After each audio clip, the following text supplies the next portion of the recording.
Subscribe now and press the bell icon. Never miss an update.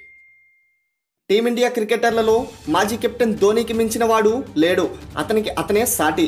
Dhoni జట్లు లేకపోవడం వల్లే భారత్లో పర్యటిస్తున్న ఆస్ట్రేలియా 4వ వన్డేలో గెలుపును నమోదు చేసుకుందని క్రీడా పండితులు అంటున్నారు. ఆస్ట్రేలియాతో జరిగిన 4వ వన్డేలో భారత్ 358 పరుగులు భారీ లక్ష్యాన్ని సాధించిన ఓటమిని చవిచూసింది. మొహాలీ ఆదివారం జరిగిన ఈ మ్యాచ్లో భారత జట్టు అద్భుతంగా బ్యాటింగ్తో 50 ఓవర్లలో 358 పరుగులు సాధించింది. శిఖర్ ధావన్ 143 పరుగులు సాధించాడు. తదనంతరం బరిలోకి దిగిన ఆస్ట్రేలియా భారత్ నిర్దేశించిన లక్ష్యాన్ని 47.5 ఓవర్లలో 6 వికెట్ల పతనానికి ఛేదించింది. తద్వారా ఆస్ట్రేలియా జట్టు భారత గడ్డపై సునాయాసంగా గెలుపును నమోదు చేసుకుంది. ఇలా 4వ వన్డేలో భారత్ ఓడిపోయేందుకు జట్టులో ధోనీ లేకపోవడమే కారణమని టాక్ వస్తుంది. ఫేలమైన ఫీల్డింగ్ కారణంగానే భారత్ ఓడిపోయిందని క్రీడా పండితులు అంటున్నారు. వికెట్ కీపింగ్, బౌలింగ్ విభాగాల్లో భారత్ తేలిపోయిందని, ఇంకా వికెట్ కీపర్ రిషబ్ పంత్ కీలకమైన స్టంపింగ్ వికెట్ చేజార్చుకోవడం ప్రస్తుతం చర్చనీయాంశమైంది. రిషబ్ పంత్ స్టంపింగ్ వికెట్ను చేజార్చుకోవడానికి సంబంధించిన వీడియో నెట్టింట్లో వైరల్ అవుతుంది. అదే రిషబ్ పంత్ స్థానంలో ధోనీ ఉంటే జట్టుకు విజయం ఖాయమయ్యేదని క్రీడా పండితులు జోస్యం చెప్తున్నారు.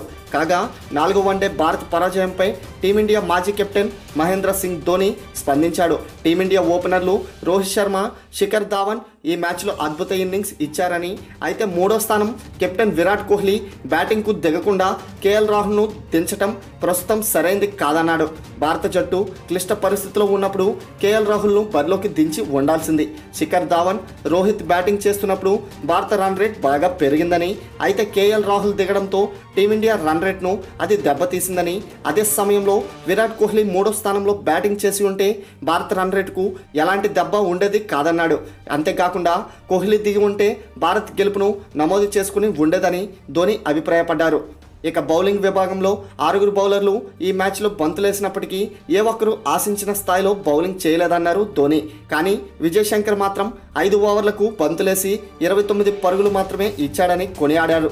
కానీ కేదార్ జాదవ్, చాహల్ మాత్రం భారీగా పరుగులు సమర్పించుకున్నారని చెప్పారు. కోహ్లీ మరిన్ని ఓవర్లు విజయ్ శంకర్కు ఇచ్చి ఉండాల్సిందని ధోనీ అభిప్రాయపడ్డారు. ఏది ఏమైనా ధోనీ లేని లోటు ఈ మ్యాచ్లో బాగా స్పష్టంగా కనిపించిందని, మహీ ఉంటే బౌలింగ్, ఫీల్డింగ్ విభాగాల్లో బౌలర్లకు కెప్టెన్ కోహ్లీకి మరిన్ని సలహాలు, సూచనలు ఇచ్చి జట్టును గెలిపించి ఉంటాడని క్రీడా పండితులే కాకుండా నెటిజన్లు కూడా అభిప్రాయం వ్యక్తం చేస్తున్నారు. మరి ధోనీపై మీ యొక్క అభిప్రాయాన్ని కామెంట్ రూపంలో తెలియచేయండి. అలాగే మరిన్ని లేటెస్ట్ క్రికెట్ అప్డేట్స్ కోసం మన ఛానల్కు సబ్స్క్రైబ్ అవ్వండి. Thanks for watching.